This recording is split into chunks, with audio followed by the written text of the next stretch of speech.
Alright, so I'm going to demonstrate this platform for music creation that I built in virtual reality. It's called VirtuLoops, and it was built in Unity and Max MSP for the HTC Vive. And it's comprised of several different instruments or modules that you can play together to create music. And so I'll demonstrate each of them, starting with this one here, which I call the lead module. And when I pick up these mallets here, I can hit these pads. And up the middle, we have sort of the ascending scale in whatever key we're playing in, which you can change over there. And then on the sides, we have non-key tones. So we get chromatic tones on the sides. This just makes it easier to play within the key by playing in the middle of the instrument. And then if you want to play out of the key, you can play on the sides. You can also change the preset or the sound of the instrument by using these pink buttons. So we can change to synth horn lead.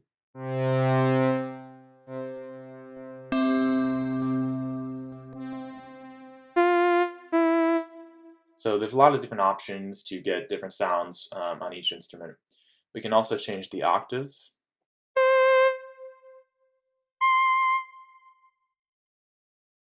And we have these solo and mute buttons, which will become more relevant once we start recording instruments. And then lastly, we have this volume slider, so you can just move that up or down. And that just changes the volume of that particular instrument. And the last feature, which is relevant to all the instruments, is you can change the sound in real time by using the XY pad on the HTC Vive controller. So if I hold down this note,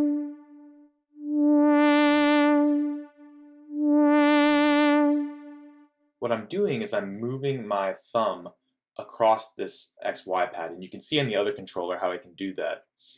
And what that's doing is controlling the cutoff frequency of a low pass filter.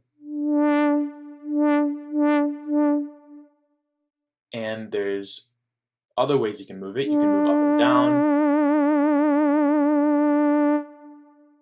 and that creates sort of a modulation LFO type effect.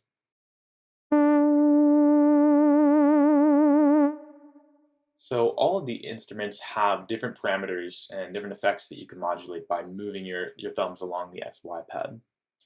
And the last feature I'll demonstrate is the recording feature. So all of the instruments have the same buttons, and how the recording works is when I hit the record button, it's going to give me a 1-bar count in at whatever tempo I set over here, and I'm going to get 4 bars to play whatever I want, and then at the end of those 4 bars, whatever I played will be looped back. So I'll demonstrate that, change the instrument.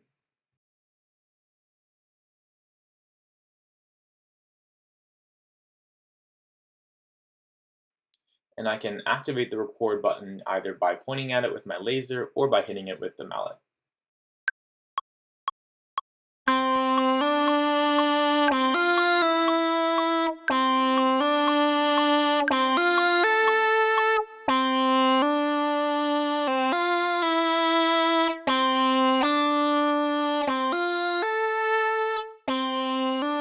So as you can see, that will be played back indefinitely, and then I could go over to other instruments and layer more parts on top of that. And then if I want to stop a loop, I can use this yellow stop button here, and that will just stop the loop that's playing. And you can record each instrument individually to layer them on top of each other. So that's how the lead module works. So now I'll go over and to what I call the bass module. So you have the same controls here. You can change the instrument, the octave, record buttons. How the bass works is you can grab these fretboard sliders here, and you can play a note by hitting the center button in the middle of the Unity controller. And that will play the note.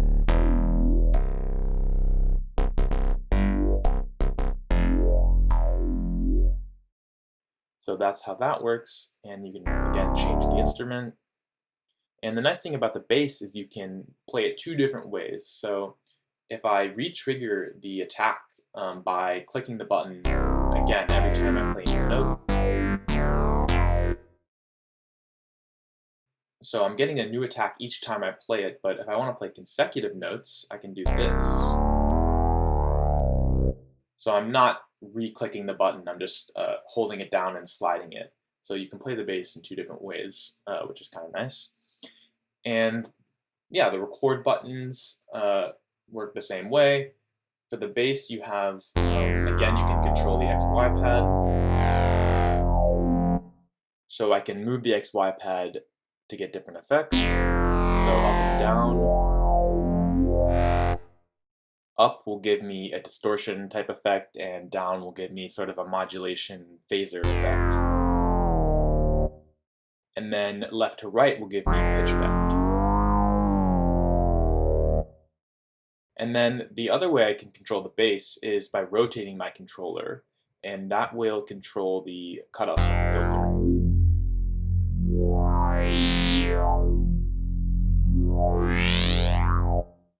So I'm just rotating my controller like this to get that effect. So that's the bass module, and then next we have the chord module, which has the same buttons, same features, and the way this works is we have these buttons will give you the 7 chords in whatever key you're in. So we have C major, D minor, E minor, etc. And we go all the way up, back to C major. And you can control the same parameters with the XY pad and the rotation.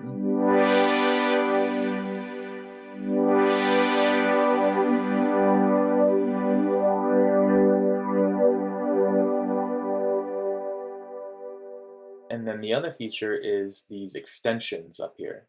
So these allow you to add 7ths, 9ths, 11ths, and 13ths to your chord. So C major 7, C major 9, so you can get really colorful by using the extensions. You can toggle certain ones on and off. So if I just want the 11th, I can do this. And now is a good time to demonstrate the changing key feature. So right now I'm in C major, but we can change that to G flat major and go up a half step. And then we could go to D major. So you can change your key like that, and you can also switch between major and minor. So if we go to D minor, now we get D minor, and all the chords will be in the minor key.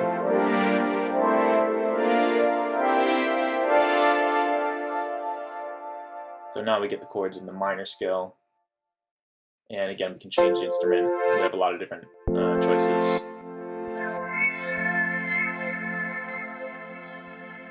So that's the chord instrument. And lastly, we have the drum rack. So the way this works is we have 16 cubes here, and each cube represents a drum loop. And they are colored by the type of drum loop that they represent. So the blue loops are bass drum, the yellow are snare drum, the green are hi-hat, and the pink are percussion. So if I grab this bass drum loop,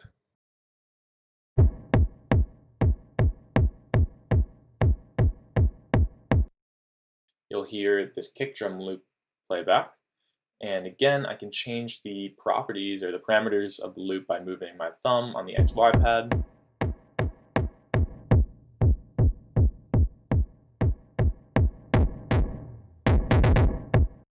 So we have a filtering effect on one axis and a distortion type effect on the other. Let's say I like this particular sound, I can put it in this kind of holder now, and now that will continuously play back. So now I can grab another one, the snare loop.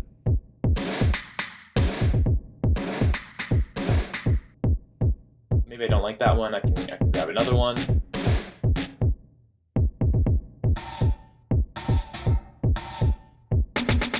So maybe I want this one. I can change the tone of it by using the XY pad, and now put that in there. And now we're starting to make our drum loop.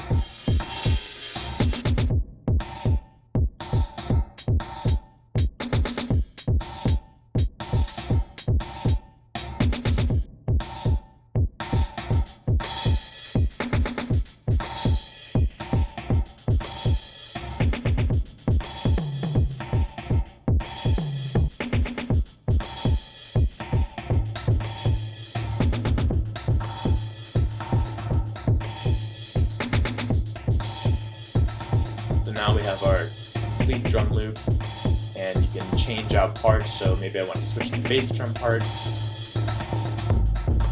and now we get a different bass drum loop. And you can mix and match in this way. And then if I take these out, they'll stop playing. So that's how the drum rack works, and again, you can change the kit. So each kit has 16 different loops that you can switch between, and you can actually even choose loops from different kits and to combine different kits together. So all the kits kind of have their own flavors.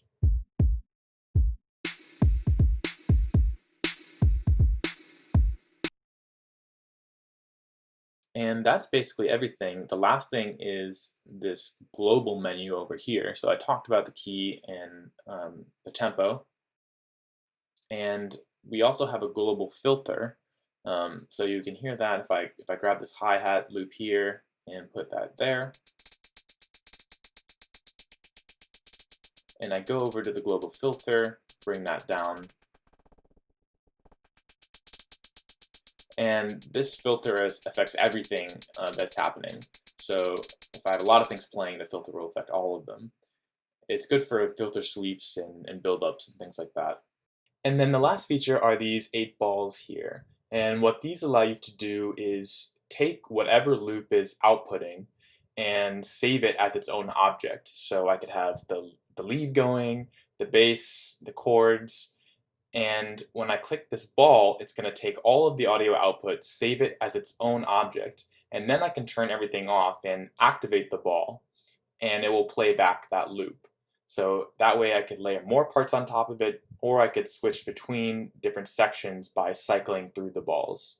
So quickly I'll demonstrate that by making a loop and saving it.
So another thing you may have noticed if you're listening on headphones is the panning or the position of the sound.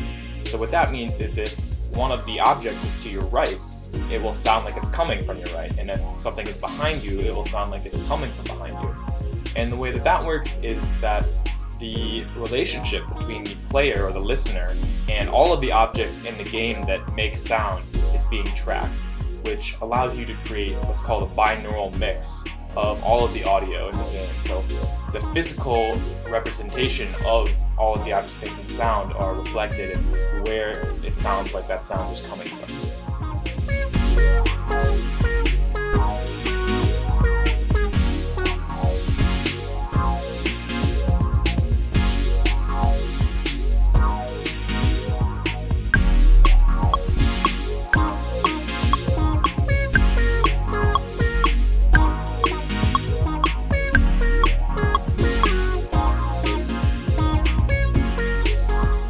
One last feature I want to mention is quantization. So you'll notice that if I play something, I might not play it perfectly. I might be slightly ahead of the beat at times, slightly behind the beat at times. what quantization does is it takes what I played and it essentially snaps all of the notes to the grid, in this case 16th notes. So that way, when it's recorded, everything will play back perfectly in sync with all the other instruments, with the metronome.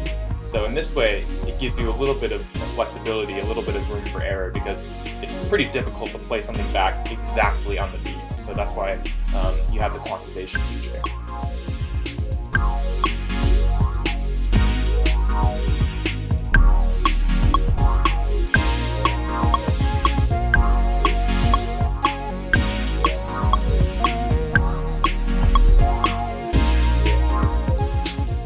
So now we have our complete loop. So if I click this ball here, it will save that entire loop as its own object.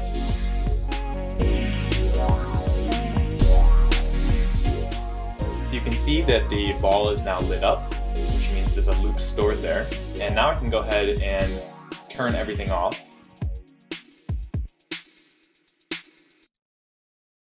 And if I click on this ball here, it will play back the loop that I just recorded. And at that point, I could go over and layer more parts on top of that, or I could cycle between different loops. You can see here, I'm going to play another part on top of that.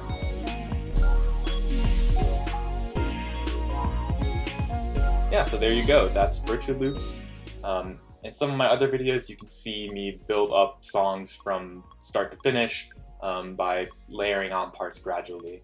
But that gives you an overview of how the platform works. So thanks for watching.